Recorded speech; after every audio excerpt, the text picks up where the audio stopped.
Welcome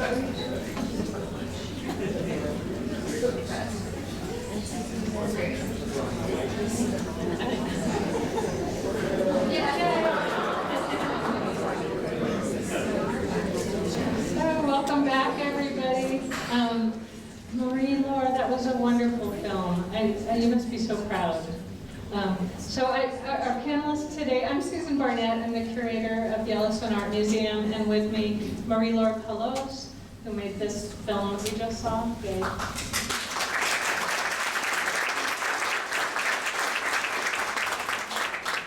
Gilles Stockton, one of Bill Stockton's sons.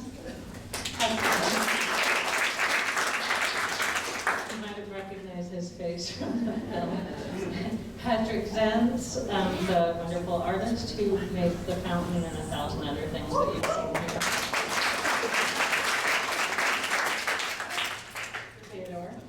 Waddell, who I think all of you know very well from his wonderful art.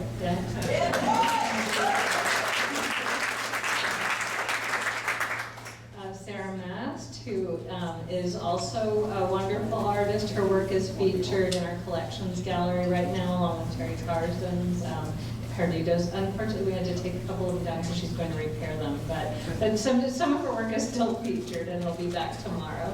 Thanks, Sara. And McConnell, who was here as curator and assistant director, and is forever, and is also a wonderful artist.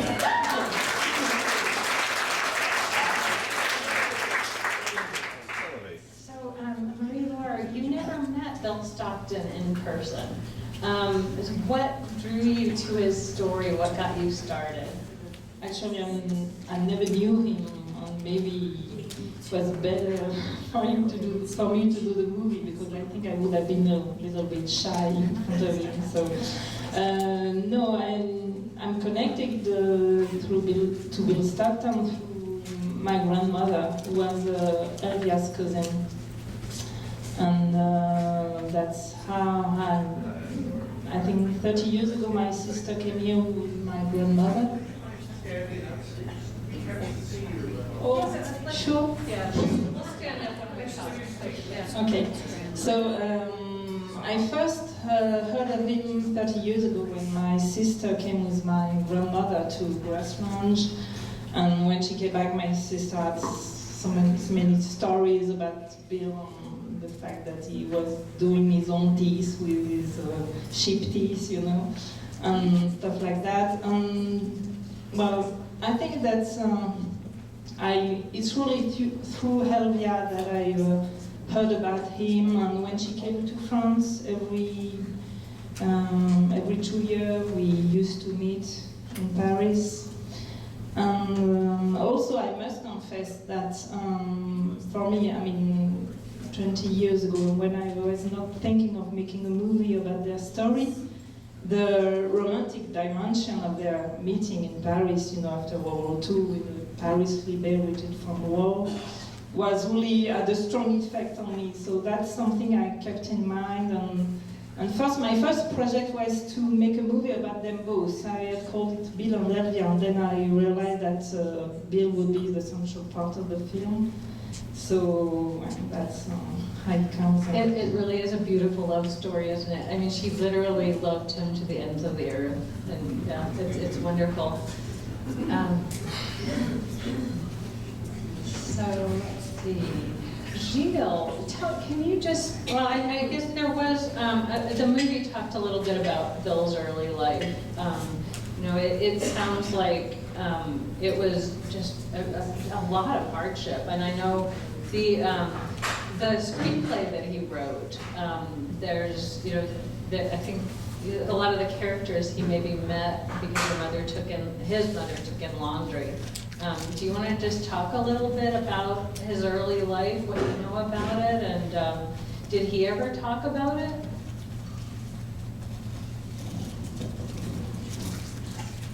No.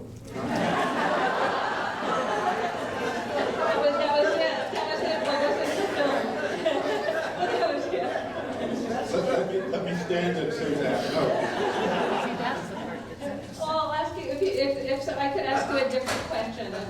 No, I can answer that question. You know, because, you know, I was interested, and what is my father to ask? My aunts, 2 aunts, and my grandmother, until she died in 78 or so.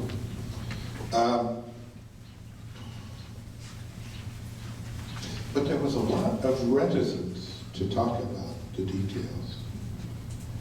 And I don't know if that was a Stockton family trait, or if that was a holdover from that era, that 20s. You know, you just didn't talk about your hardships and things that might be embarrassing to the family and stuff like that. And we're a lot more free about that now, I think. And I think a lot of the people who served in World War II didn't talk about that either. Maybe it was something similar, the hardship of the Depression. Enough for me? Yeah, that'll do for now. What about the movie? The screenplay? Oh, you asked about the screenplay. Oh. Well, he did a bit of a screenplay that was never achieved and never finished, but just an idea.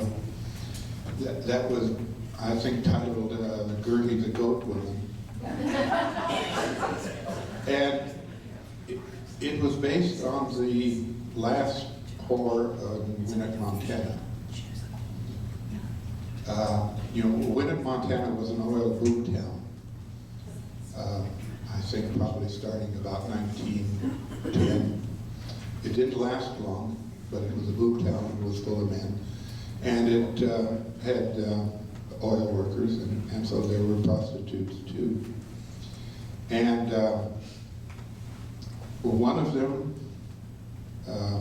stayed, you know, and was getting older, and became an embarrassment for the town. And so they put all of her and her goats and her stuff and sent them off in a rail car.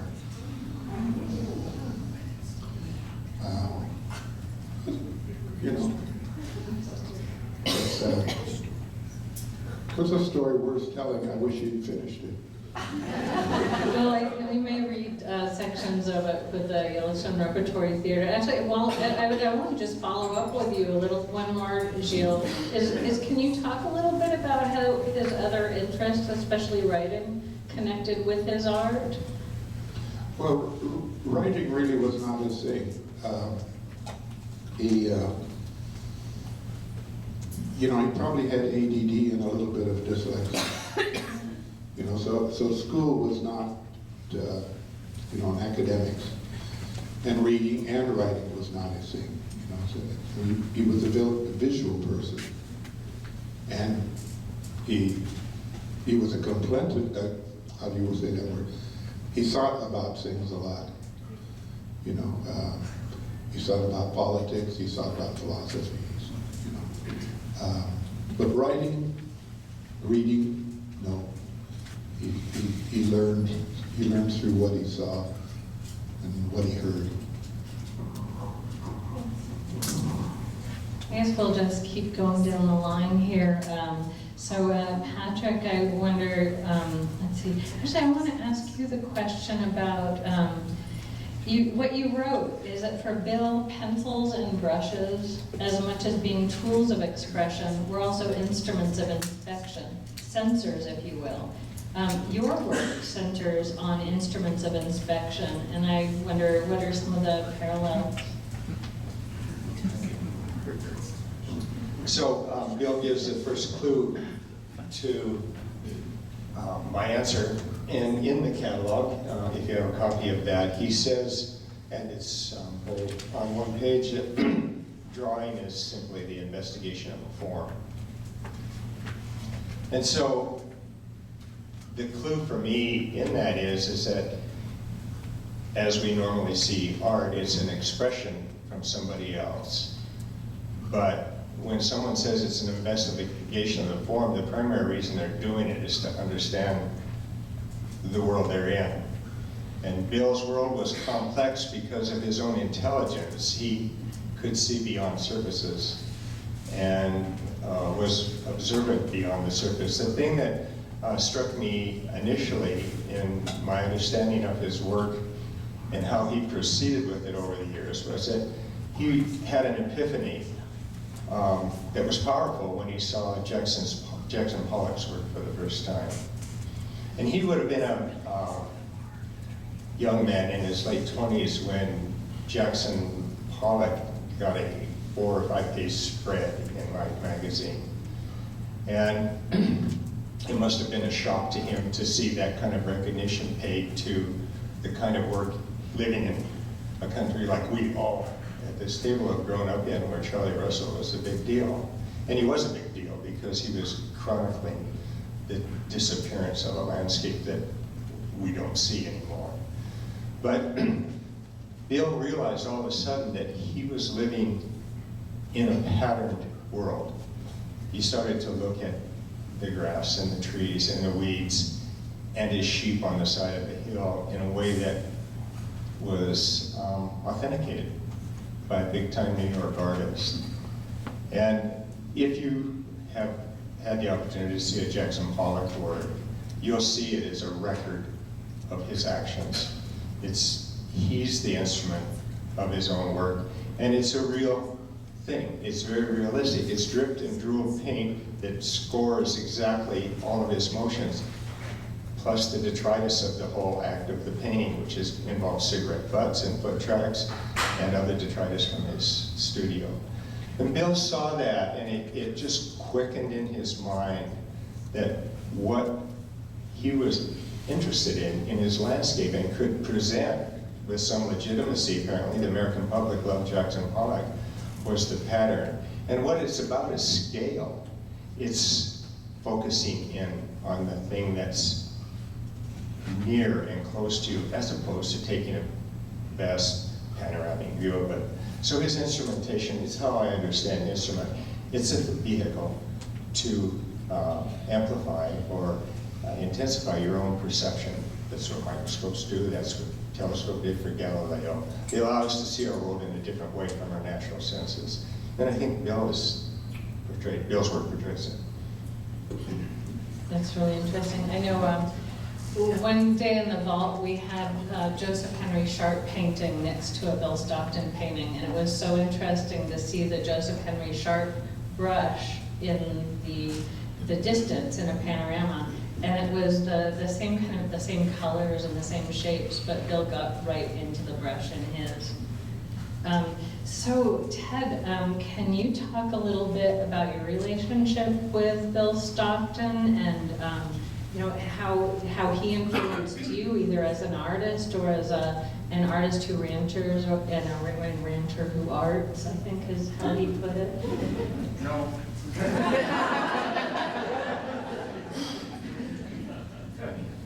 Does this thing work? Yes. Well, somebody said just earlier, talking about hardship. That's nonsense. None of us that have been on the land and cared for creatures ever thought that what we did was hardship. So that doesn't operate. It maybe operates for you that have not been on the land or cared for creatures, but for those of us that have done that, it isn't hardship. It's what we love. And what's important is the land. It's always the land. And Bill, I first met Bill, I think, in, I want to say 1964. And then we kind of separated because I think I got drafted and some things like that. So I didn't get to know him in a better fashion until after I left the university in '76. And then because of Donna Forbes and Pat and Gordon and Chris Warner, all of these people that were, the Yellowstone Museum was the headquarters of all of this activity. So we would get together, when you came to town to buy twine or, sickle sections, that sort of thing, then we would get together and lie and shout and damn and whatnot, and then hug each other and then go away. And so we did that on a regular basis. you know, I'll never forget those times. And my friendship with Bill blossomed when I moved up to Musselshell and had a ranch up there. So he would come back and forth, and then we would go to Grass Range, and it was incredible. And Elvia, she was wonderful, as you all know. And so we had many lovely times during that about 20-year period after that. So I feel like he was my mentor. He and others, Isabel Johnson, Francis Senska and Jesse Wilbur, Rudy and Leela and Peter Vokas, we all knew each other. The world was finite in terms of artists at that time. Now you can shake a bush and an artist falls out. So, nobody thought anything about driving 150 miles to go to an opening. So we all supported each other. And Bill and Isabel were a part of this whole thing. And it all hinged upon the ground. And Pat and I and Dennis Voss, we all were on the ground, along with those two. I want to just follow up to and ask you one other question. Is I noticed a lot of your paintings, there's not blue skies, and I wonder if that's something that you and Bill had in common. You should look at more of my paintings. There's no blue skies in our collection. Is that because you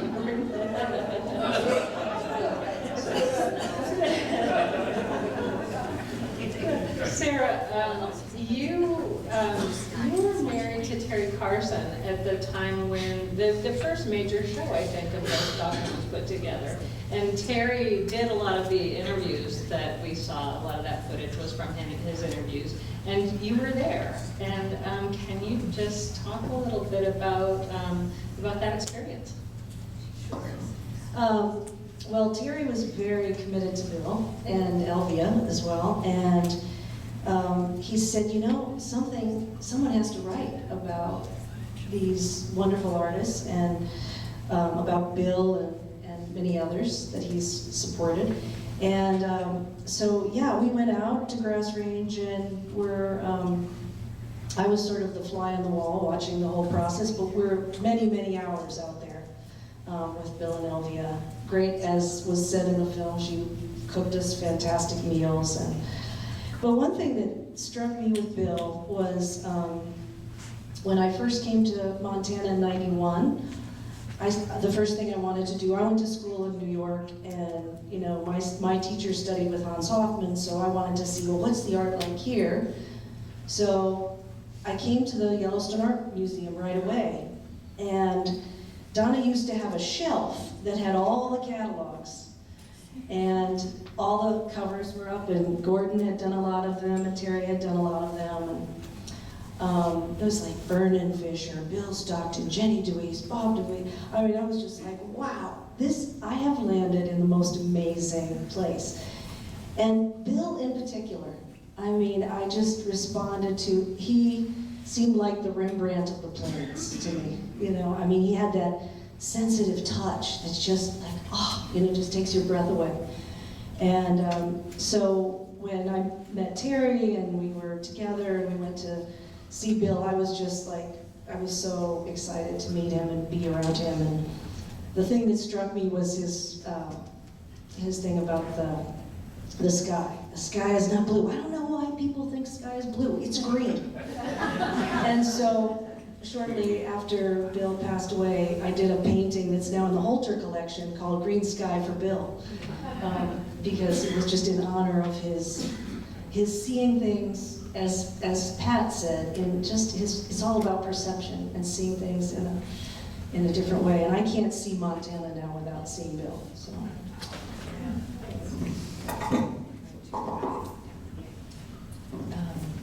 Well, so Gordon, let's talk a little bit about Bill's art and your perspective as a curator, and how his art ties into our historical movements and its importance in Montana. Yes, I have to say first, I introduced the film True Grit by the Coen brothers last night at the Art House. And I went down that fissure in the ground with the ball of rattlesnakes and went way off track. So I talked about the book, I talked about the John Wayne movie, and I didn't get to talk about the Coen brothers film because everybody had been sitting there for 25 minutes and they're thinking, we're here to see the movie, what's this? So I actually wrote something. So I'll be on point, maybe I'll probably talk longer than anybody anyway, but. Bill Stockton cited Rembrandt, Degas, Cézanne, Munch, Picasso, Wyeth, and Pollock as forebears who influenced his development. Pollock's influence on his paintings of the early to mid-1950s is well noted. Bill wrote that he recognized Pollock was composing patterns instead of objects, influenced in Bill's words by the patterns I walked and the tangle of the brush coolies. He employed calligraphic brushwork to embody rather than describe the landscape he inhabited, to reveal incommensurable processes, subjective relativity, weather and time as abstractions. These paintings belong at a very high level to the international avant-garde of the early 1950s. They were absolutely unprecedented in Montana. The masterful and technically innovative steel sculptures, which are fresh to me, I've seen very few of them before. These tortured human forms and faces, sacred subjects, they seem to flow from late Gothic devotional art and German expressionism. Welded steel sculpture is an innovation of modern art, but Bill's works in this medium are emotionally and spiritually timeless. His work, particularly the later semi-abstract oil stick paintings, is most meaningful in the context of his artistic and personal connections to Isabel Johnson and Bob and Jenny DeWeese. Together, they are the nucleus of what might be characterized as a rural avant-garde or a Montana modernist school. These artists were intellectuals, well-schooled in the modern art movement. They were teachers and cultural leaders. They worked to make Montana a more congenial home for contemporary art. Isabel and Bill specifically were ranchers, a heretofore uncommon, if not to say unique vocation for a modern artist. Their identities were inseparable from where they lived and made their living. Their works are in deep dialogue with the direct experiences of their lives on the land. And these masterpieces share their secrets with us today, transforming our perceptions and shaping time.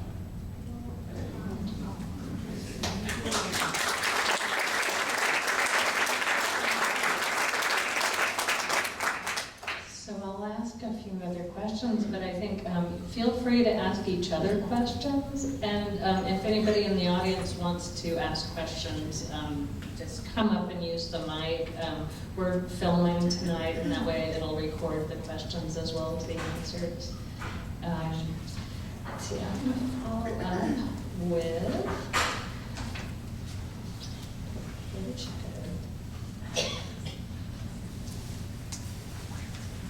Well, there was a wonderful quote, Marie-Laure, that I had from you. There it is. Let's see. Too many notes. Okay. With a quote that you had in your statement by Monroe, to be loved without seducing is one of the most beautiful destinies of a man. How does this quote summarize your impression of Bill?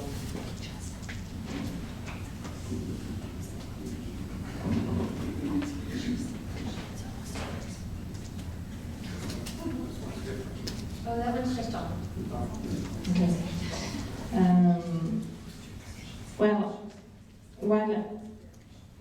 I don't know when I had finished looking at the footage, you know, the 6 or 7 hours footage of that Terry Carson did with Terry Jamerson of Bill, I just realized that, for me, Bill was acting and creating in a very free way. And that's why I thought about this quote of Marie-Laure. It's a book that I've studied in my study 25 years ago. And I just kept thinking of it, you know, all along the process of doing the film, it was really something that came to my mind because I say, wow, I mean, he was a great character. I mean, he didn't aim to please, he didn't, Sally says it very well in the movie that it wasn't easy, and so for me, I mean, that's really something that someone is, so many people were attracted to him as students or neighbors, friends, but he didn't seem to wanted to attract them. So that's a paradox, one of the paradoxes of his life. And just, you know, that I've been thinking of this sentence, and it accompanied me all along the process of doing the film, and I just, you know, I'm not sure I can explain it. It's very well, but it's just the way I understand Bill and this, and it's also part of the what I consider to be his integrity. I mean, he was an entire man with his complexities, but he was doing no compromises. Well, that's, I don't know. I'm not sure I can explain it better than that. So you really thought of that quote throughout that project, and that was central to your project. Exactly, yeah. It's really lovely. Thanks. I look at the film of Antoine and the pictures of Bill and Antoine together after he retired. It just seemed like they had the most wonderful, playful relationship. And do you want to talk a little bit about that, Gilles? Yeah, I guess I can a little bit. Not no. That's right. You were working. You had to. I was working, and you know, my mother and my father, his grandparents, was the ones who looked after him. His mother, Joan, was also working. And after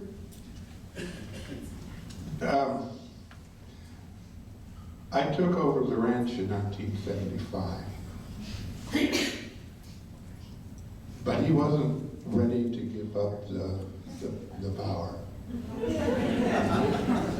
And there was 6 or 7 years that was pretty contentious, and Joan and I were just about ready to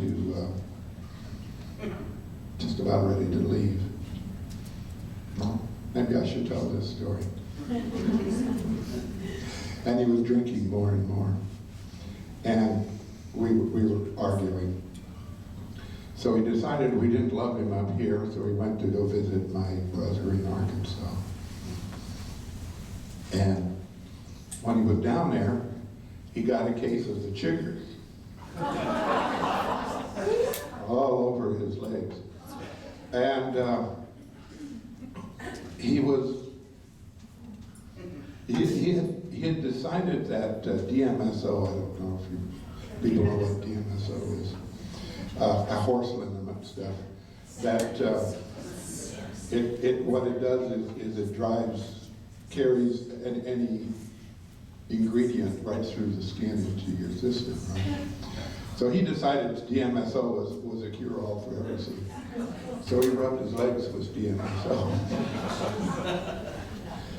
And he came home just so goddamn miserable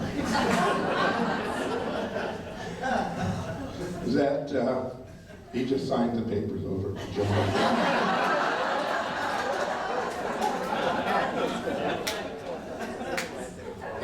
And after that, he was happy.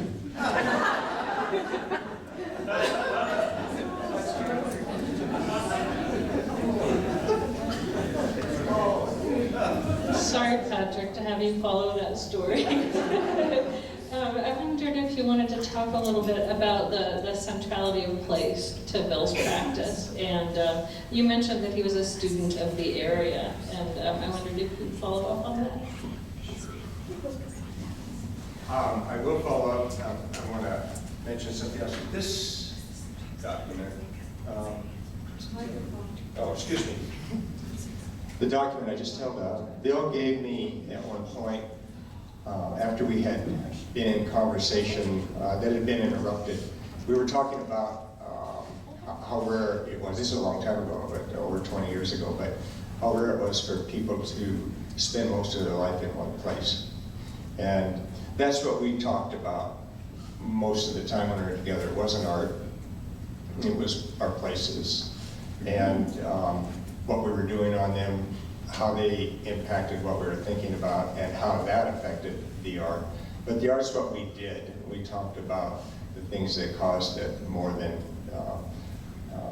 analyzing the work itself. But I wanted to mention this up front. This document is called McDonald Creek. It's actually an autobiography, but it's 26 pages long, but the first 10 pages are about McDonald Creek.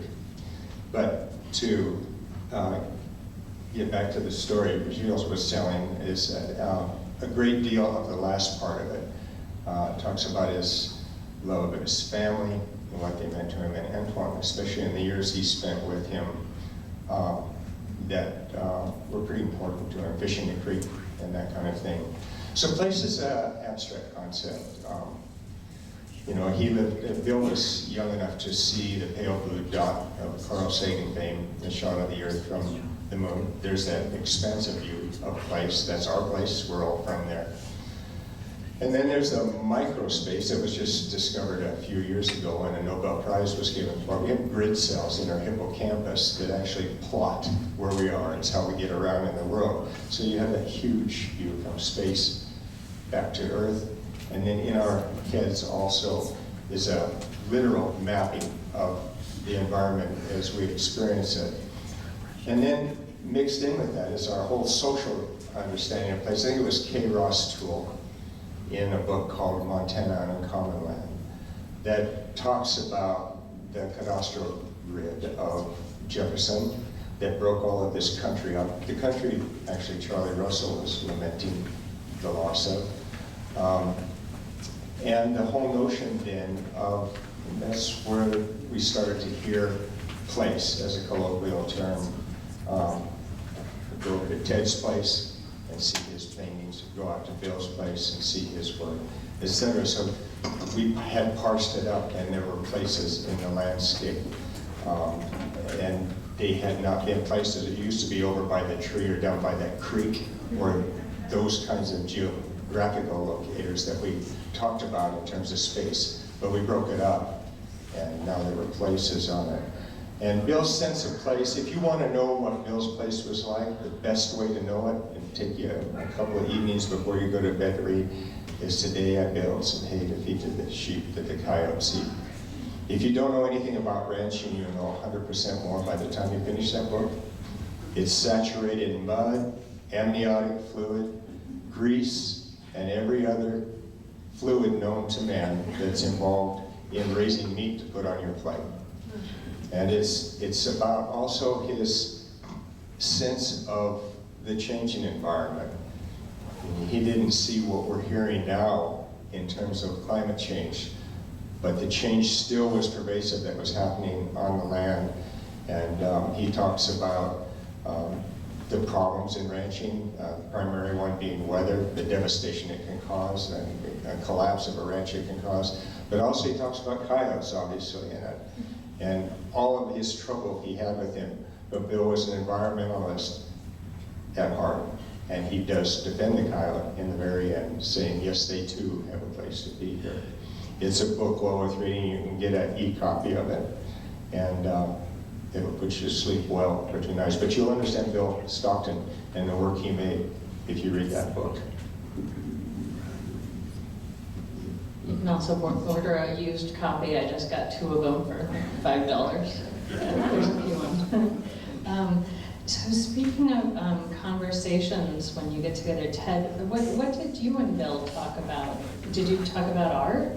Did you talk about what kind of things were on your conversations like when you got together? We never talked about art. We talked about the ground, and we talked about the people on the ground and community. And if you think about what's going on right now, it might scare the hell out of you. We have no sense of place in our culture anymore. On the average, people move 7 times so in their lifetimes. And so if you're in New York and you have a 14-foot square piece of grass, you think that's really a big deal, but it's not. So sense of place, it was always a part of our discussions. The same with Pat and I, and Dennis and I, the whole works.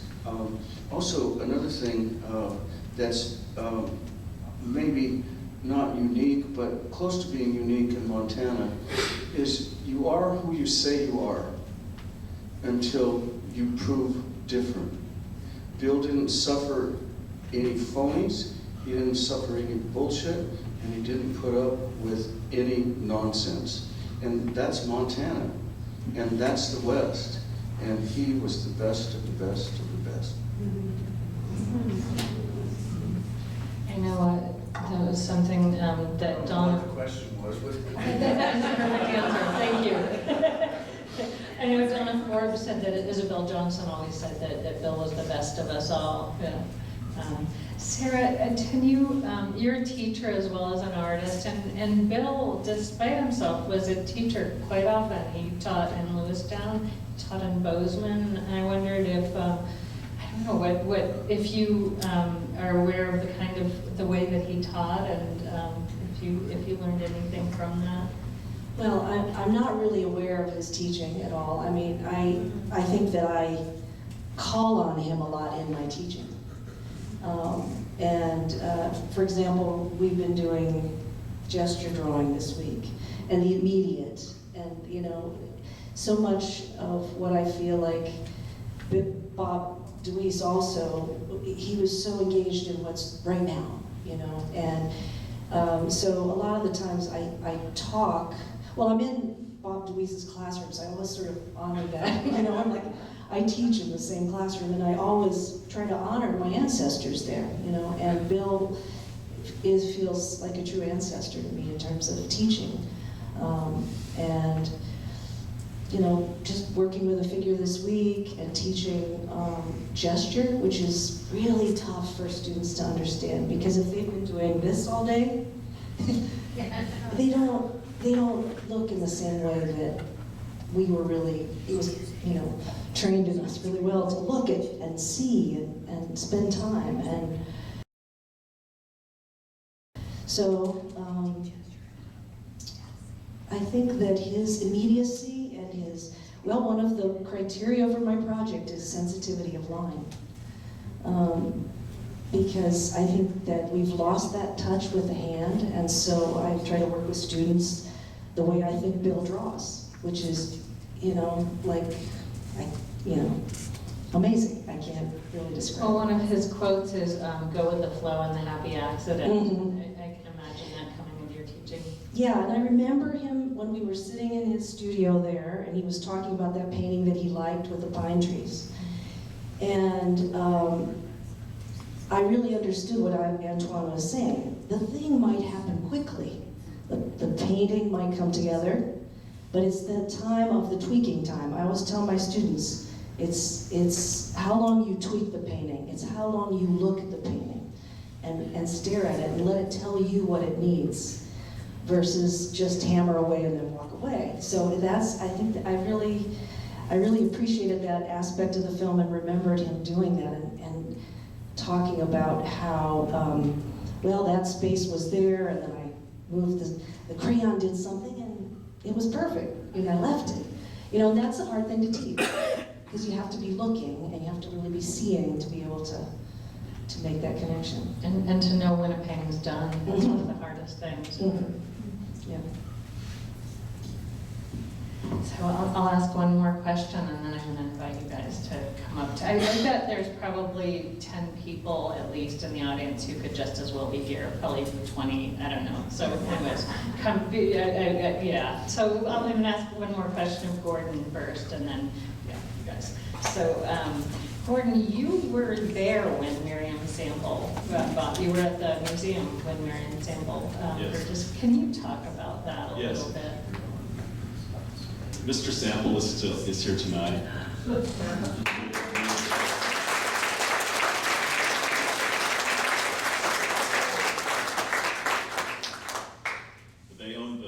They built the Montana television network across the state, several stations. And when they sold the stations in the 80s, they began their careers as philanthropists in earnest, although they've been very constructive in the community already. And Miriam, for her part of it, read in our Art Center newsletter that we had just gotten a grant from the Montana Cultural Trust identifying 20 Montana artists that we wanted to purchase as a nucleus of what became the Montana Collection. Miriam read the newsletter, loved the idea. As Donna said in the film, she had a background in art, and she and Joe were art collectors. There are Harry Bertoyas in the community as a result of their interests, among other things. But anyway, she matched the Montana Cultural Trust funds and again and again and again. And one of the initiatives that was inspired by her and Mr. Sample's background in media, she came up with the idea of public service announcements for television. 1-minute spots that were produced by exclamation point advertising. Corby Skinner. Are you here, Corby? No, he's gone. Oh. He's always going from place to place. But Corby and the crew at exclamation point advertising, was it David Scott Smith who was the videographer? Do you guys remember? Yes, I think so. Yeah, David, Pat and Ted were among the first artists that were profiled in the Montana portraits. And not to denigrate them, but Miriam went out on the shoot of Bill out to Grass Range, and I think she really fell in love with him and with Elvia. I don't know if no one can dispute now that he was probably her favorite of all the Montana artists. And she saw that he had a bad back and he had a broken down bed. She could tell they'd lived through the Depression and all the struggles of life in the West. And she just embraced them. And she came to us with the idea of purchasing a large group of his works. And it amounted to 78 works. And I think the original was 73, and it's up to 93 now. Okay, very good. And $10,000 payments over the course of 10 years, and it really did ease their lives. And just, as Bill said in the film, the peace of mind of knowing that his works were secure, his legacy was going to be remembered, was very precious. And I'm the guy on the floor with the mullet haircut.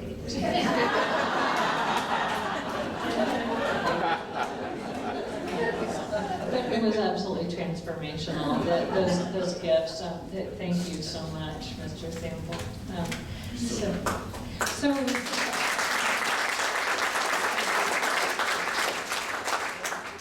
Come on up.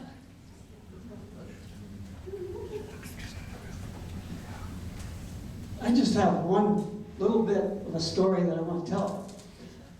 I was very fortunate because Bill Stockton came very frequently in to see me when he came to Billings.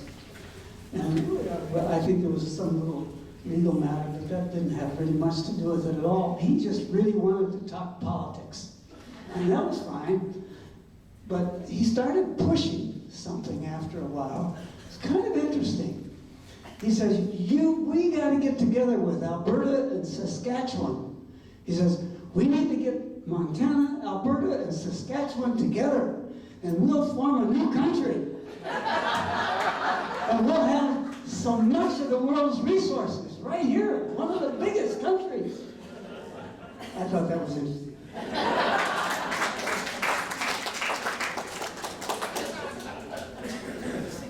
Josh, I bet you've got a story or two.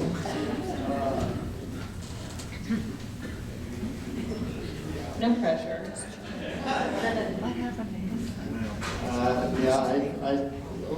Well, I'm Josh DeWeese. I'm Bob Jenny's son, and I knew Bill and Elvia and Gilles and Chicky and the whole gang over there. And then I got to visit. One time, Dad and I had a great trip over there where we spent a couple of days, and I don't know, I was probably like 10, something like that.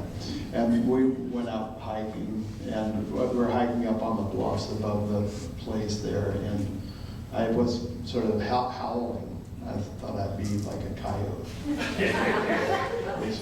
And we were up there looking down. There's Bill jumps out of the house and jumps in the pickup and takes off.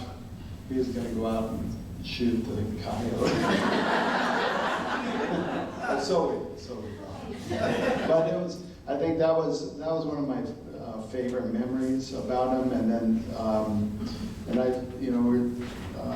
one time he showed up at a really inopportune time, which was we had a dinner going on, and he just showed up and knocked at the door and came in and said, "I've got show and tell. I brought show and tell," and he came in with a stack of paintings and he wanted to show them and laid them all out, and it was. I remember that night, the beginning, I was like, oh my God, Bill Stockton, oh my God. And he had that little stub of a cigar, it was like, and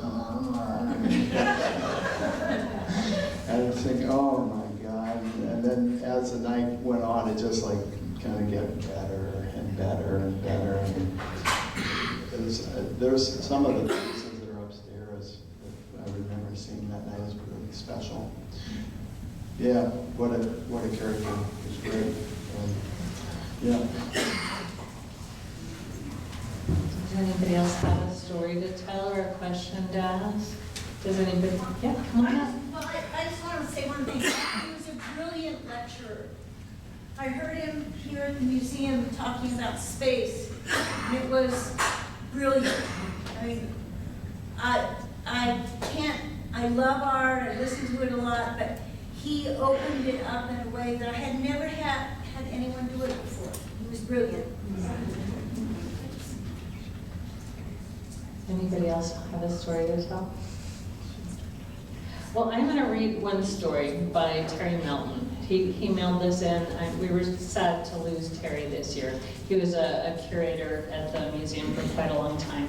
And he would mail, this is attached to an envelope, and his letters are always like they're ready to read in like 50-point type.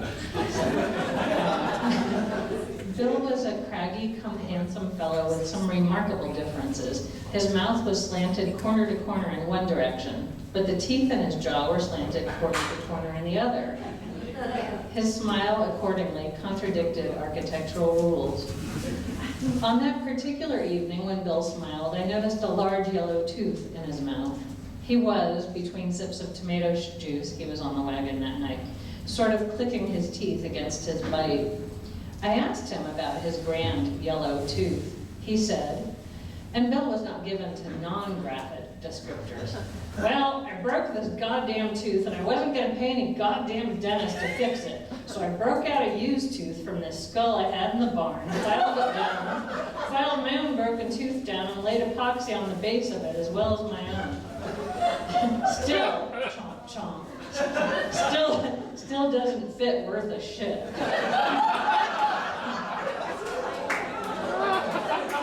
Thank you, Terry Miller.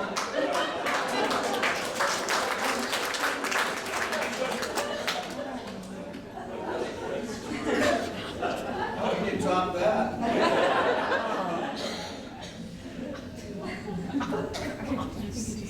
I just think that this exhibition is the most wonderful thing that we've experienced in a long, long time. And I'm glad that the museum has finally really recognized this wonderful artist and that his work will be a part of us forever.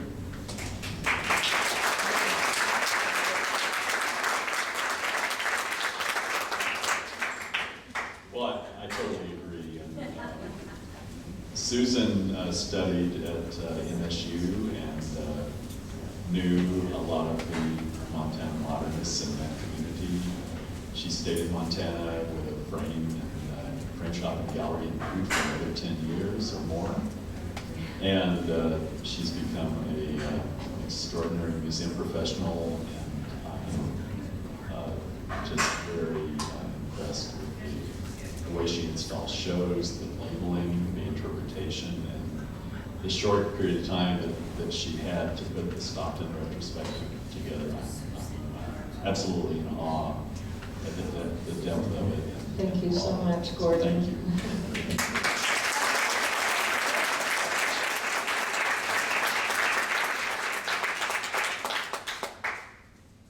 Well, your discussion about his language and things, I have to share a little story that somehow the book, Today I Baled Hay, got in the hands of the Montana Institute of the Arts. You know, the museums and galleries and publishing and stuff like this, there just was no vehicle, an exhibition space until some of these museums sprang up that would even be interested. Stuff wasn't highly marketable at those prices, especially for what was in them. Anyway, we ended up with the manuscript for the book. And it was, as you can just imagine, it was in a loose binder, and it had been kicking around from member to member for a while. And their problem with it was just so coarse. How can we take this to the printer? You know, and the writers were all going to get it and edit it down and change it and make it smoother. And I said, and I was president at the time, I said, I want to take it with me. And we were just moving this thing around. It was the only copy, I'm sure. And I don't even think the pages were numbered, because I remember being so scared of dropping that and getting it all messed up. And the drawings were just inserted haphazardly occasionally in among the pages.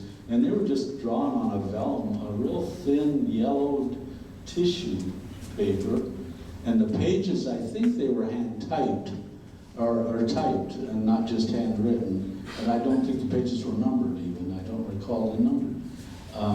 But I read it, went through it, like you said, a couple nights. I'm glad you brought up the book, because I was going to if you didn't. That you really, to get the sense of how Bill thought and talked, and now that you've seen him on film, you can imagine. But it is a wonderful rendition of how he viewed the trade of raising sheep and stuff. And so I insisted that we do not change a thing on that. And somehow, I know that I've read the book, and it does follow very close to the original.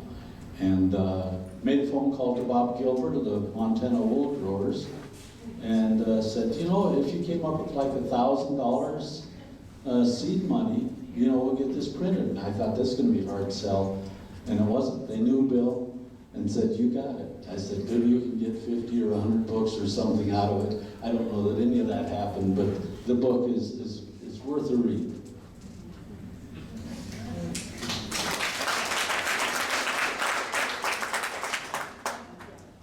Neil, do you want to tell the story you told yesterday? I'll tell it if you don't, but...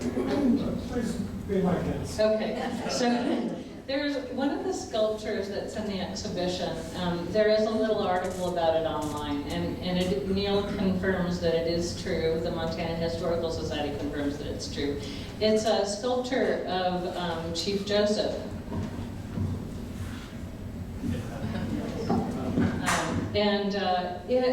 It disappeared from a gallery in Billings. It was stolen. I've forgotten the name of the gallery. It's Gallery 85. Thank you. And so years later, it turned up when there was a suicide and they were dredging the river, and they pulled it up out of the river. And it ended up it sold at the Charlie Russell auction, and it's now in the collection of the Montana Historical Society. But we borrowed it for the exhibition, so you can see it down at the end of the hall. I would love for somebody to interview the people that that pulled that up. Yeah, yeah, Neil says that he can verify it, so. Well, not only that, but I think that her name is Dorothy Watson, and she worked at McConnell. And when she told me the story, she said, and it was really spooky. It was really spooky. Do any of you have a question for anybody? I just want to tell a little story that Antoine told me during the shooting because, well, I think that Elvia was a strong support of Bill throughout his life, and he told me that story that I really found nice. I mean, there must have been visitors at the ranch, and as you know, Elvia was a really great cook, and she also did the bread. Homebread bread.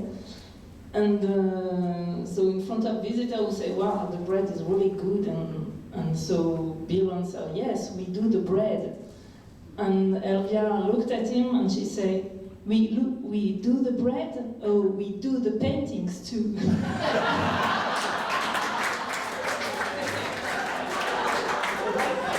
I think it's really nice because she knew where her place was, but he couldn't say that he was doing the bread too.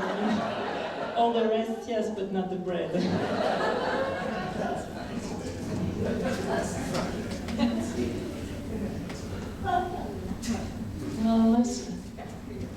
Yeah, one more thing, that the other half of Bill was a remarkable person as well, and she sustained his production consistently over the years. There's a wonderful portrait of her upstairs on the back wall after you go around the corner. But I mentioned only she just recently died a couple of years ago, and Susie and I went up to that funeral, and it was incredibly moving because the spirit the community had for the love of her and Bill, whose funeral we had gone to many years before, was incredible. The personal homage made to her and to Bill as well, and in just the simplest of churches that was packed to the walls with people wanting to say goodbye to that last generation of Stocktons. It moved Susie and I greatly. I just want to mention her because I loved her.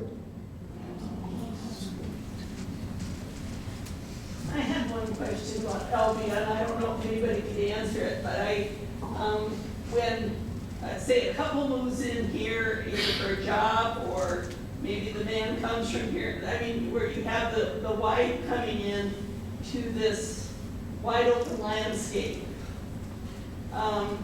people from areas that are more verdant just look at it like it's nothing.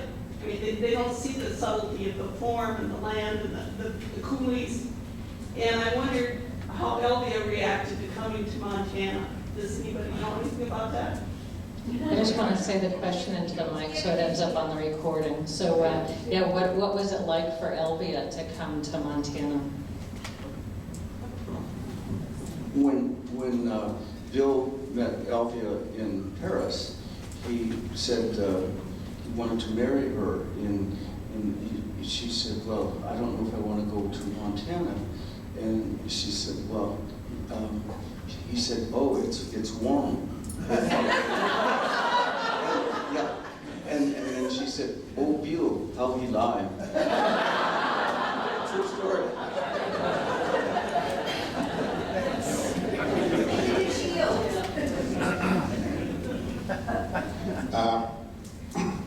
You know, my mother wasn't exactly a city girl, but she was almost a city girl, right? You know, on the outskirts of Paris, and they had gardens and rabbits, and you know, so she knew some of those things.